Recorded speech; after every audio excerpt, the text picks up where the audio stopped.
We've not even hit the Xbox June showcase, and we've already had so many new games announced this year for the Xbox Series X and S that I actually reckon it makes sense to talk about them now before they really start piling up. So Bex and I threw together a list of everything that was shown off for Xbox fans at the IGN and Idea Xbox showcase, plus there's a couple of other games that have had release dates confirmed that are well worth adding to your wishlist. So you want to tell them what's up first, Bex?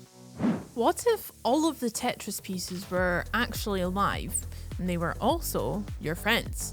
Now that's the brave question that All You Need Is Help dares to ask in this delightfully strange co-op puzzler. Each player controls an oddly shaped, adorably fluffy little cube creature as they try and make their way through a series of obstacles. However, while each one can move freely, they can't rotate, so you'll need to help each other out if you don't want to end up hopelessly stuck.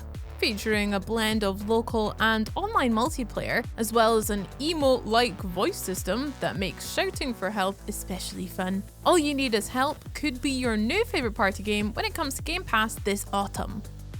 At a glance, Centum looks like it's probably quite straightforward. It's a pixely point-and-click adventure where you play as a prisoner who has 100 days to make their great escape. But is that what the game's actually about? Because the trailer... yeah, I'm not too sure. It describes itself as an unreliable narrative-driven game. Brilliant. And you can expect the story to twist off in all sorts of surreal and unexpected directions, because Centum just loves messing with your mind and playing havoc with your emotions. I mean, reality is kind of a fluid thing here, and the game even features multiple endings with hidden variables that persist between your game runs, which, I mean, that's just going to make for loads of replay value, so I'm all for it. If you're in the mood for a mind-bending prison break, well, Centum is going to be released this summer. If you've enjoyed the super family-friendly fun of the Jackbox games but fancy something even more grown up, then get ready to break out the Naughty Pack. They're keeping mum about the exact details of the capital M mature minigames on offer this time around, but I'm expecting things to get a little spicy. The Jackbox formula, which allows loads of players to play together using their mobile devices, is already an absolute blast, so we can only imagine how hilarious the Naughty Pack is going to be. If you're a grown-up who's not too grown-up, you'll definitely want to keep an eye out for this one when it lands later this year. Well, we've all had our eyes on this one for quite some time now, but 33 Immortals, the new and decidedly less chill project from the developers of Spiritfarer, just continues to look incredibly impressive. This is a roguelike that allows up to 33 players to go dungeon crawling together, availing themselves of, tons of weapons, tons of equipment along the way, and using these powerful relics to permanently upgrade their character. So it's kind of this pick up and raid multiplayer vibe that promises to make it really easy to get straight into the thick of the action. But then the showcase that we saw gave us a glimpse of one of the massive bosses that everybody's going to be duking it out with, and yeah, it's safe to say this fella makes us look really glad actually that we're going to have 32 other players at our back. The game's closed beta does kick off on May 24th, so not too far from that, and the full game is going to arrive later this year, right onto Game Pass. Another Game Pass win.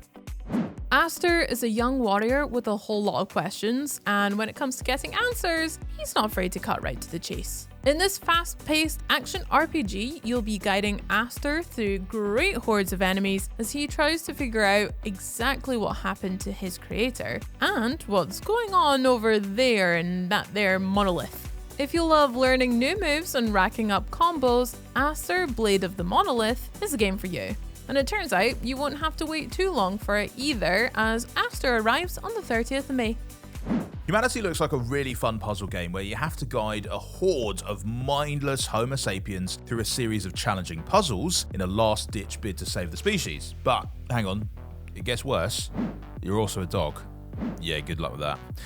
Not only does it feature 90 stages during story mode for players to test their canine cunning against, there are also thousands of user-made ones, which I just think is one of the best features that a game can add, is letting their community just run rampant with all the tools available. It's going to be so good, probably really frustrating, but fun all the same. In any case, we're going to find out just how fun it is when Humanity hits Game Pass on May 30th. Step by step, they all fall down like toy soldiers, as the saying goes, although in this case, they actually are toy soldiers. HyperCharge Unboxed is a first and third person actioner which puts players in control of a plastic platoon as they take on an evil army of weaponized playthings. It's kind of like Toy Story meets Apocalypse Now, and it features both a full solo campaign, co-op for up to 4 players, and a whole range of PvP modes. If all that info has you feeling like a kid in a toy shop, you'll be delighted to hear that HyperCharge Unboxed comes to Xbox consoles on May 31st. I genuinely don't think I could be more excited for HyperCharge. It looks like the sort of game I wish I had as a kid, and honestly, it's made by a single developer, which is so impressive. But his message that he put out to the Xbox community is also just one of the most heartfelt things I've ever seen. Go check it out as well if you haven't seen it, and support this game. It looks brilliant. Anyway, on to another 2024 Day 1 Game Pass game, and this is Dungeons of Hinterberg, which looks absolutely gorgeous. It's so tranquil. There's this mountainside resort that you're going to be fighting your way through in dungeons, and there's loads of monsters, and yeah, I mean, perfect holiday really. But you're going to need brains as well as brawn to make it through the dungeons, because as you'd expect in a dungeon, they are full of lots of puzzles, lots of brain teasers, and again, loads more monster bashing. Brilliant. The juiciest thing about it though was that we finally learned when Hinterberg is going to launch, and it's going to be on July 18th, so mark that down in your calendars. If you want to learn more about what it means to go commando, wait, no, I can't say that. If you want to learn about how the legendary Commandos became so legendary, check out Commandos Origins. This reboot to the classic tactical action series shows how the elite squad was formed, taking advantage of all 6 commandos' unique skill sets. You'll get to take part in dangerous missions in a whole range of exotic locations, from the fjords of Scandinavia to the plains of Africa. Offering a brand new spin on a beloved old series, Commandos Origins is coming straight to Game Pass later this year. Here's something for the PC gamers out there. We got a look at this game called Farah The Tribes, which is going to be arriving in Q4 of this year, which, if you don't know what that means, basically October, November, or December. And while it does look pretty, I mean, the trailer made it look also quite dangerous with all these giant beasties and magic secrets. And the game is a bit more crafting oriented, even though it is an RPG. There's even some elements of like colony management, so I think it's going to really click with people who love those micromanagement aspects to games, but also do just want to roleplay and experience a story and get right stuck into the fighting. But the best part is that this trailer also showed off a bit of co-op multiplayer, which in a game like this is very appreciated purely because it helps make the whole situation a lot more manageable, just fighting and flying alongside your mates. But it also looks like you can befriend some of the local wildlife, so that's just super cute. Key Locker is a rhythm-based, turn-based JRPG that works on the same premise as Footloose. Only, it's not just the dancing that's been outlawed, it's music itself. Since Kevin Bacon isn't here to put things right, you'll have to do it yourself. Playing as a brave singer-songwriter named Bobo, you'll do battle with the authorities, executing your moves and blocking attacks with perfect rhythm. And when you're done dancing, there's a whole world of cyberpunk weirdos for you to befriend or betray. If you're looking for your new summer jam, keep an eye out for Key Locker. Well, speaking of Summer Jam, if you remember the brilliant minds behind Life is Strange and Remember Me, well, they're back with another emotionally charged narrative game called Lost Records, Bloom and Rage. It's set in the mid-90s, so nostalgia factors are going to be off the charts with this one. And it features a pair of teenagers who spend their days hanging out, playing music, just becoming BFFs, you know, typical teenager stuff, wasting their lives probably. Well, they'd love to be doing that until a tragic incident happens, leaving them vowing to never speak to each other again. Oh, what a shame.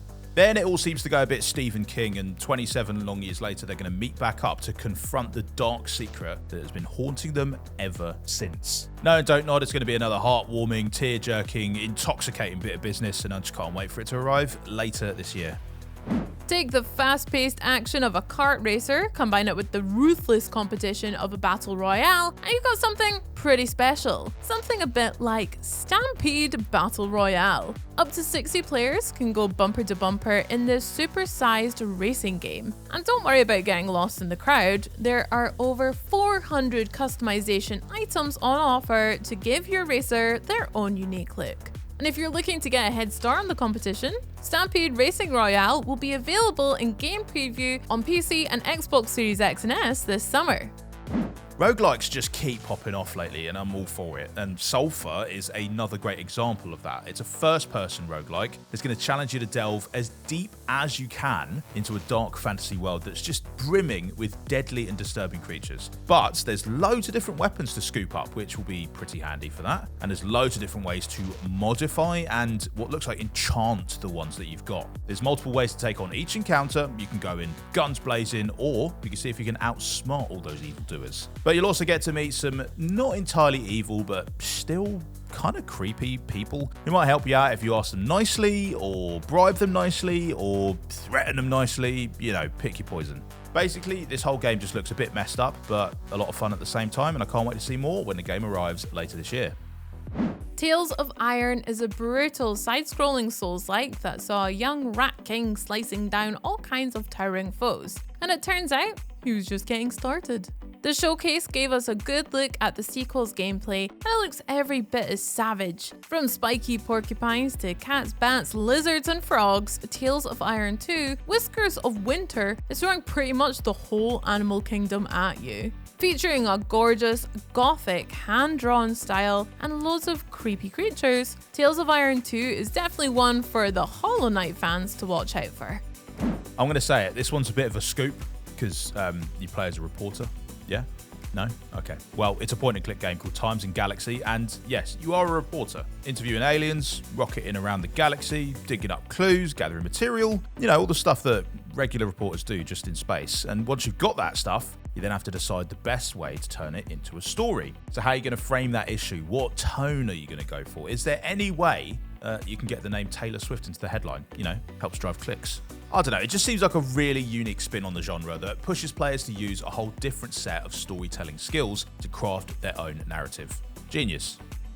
Last up, we've got not one, but 5 games coming from indie publishers, Gimar Games, all of which will be day 1 Game Pass releases. Depersonalization is a branching RPG that takes inspiration from tabletop games. It lets you create a bunch of different characters, each with a distinct personality that will impact the story in a different way. Keplerth is a very fun word to say, and also the name of a 2D sandbox game where anything is possible. Firework is a horror puzzler starring a rookie cop trying to crack a case that begins with a fire at a funeral and just gets even more sinister from there. All 3 of those will be on PC Game Pass, while the next 2 will be available on both console and PC. Volcano Princess is a fantasy parenting simulator where you have to raise your daughter into someone capable of reigning over an entire kingdom. And finally, there's The Rewinder, a pixel art puzzle game inspired by Chinese mythology, which lets you hop inside people's memories to uncover hidden mysteries and influence their actions.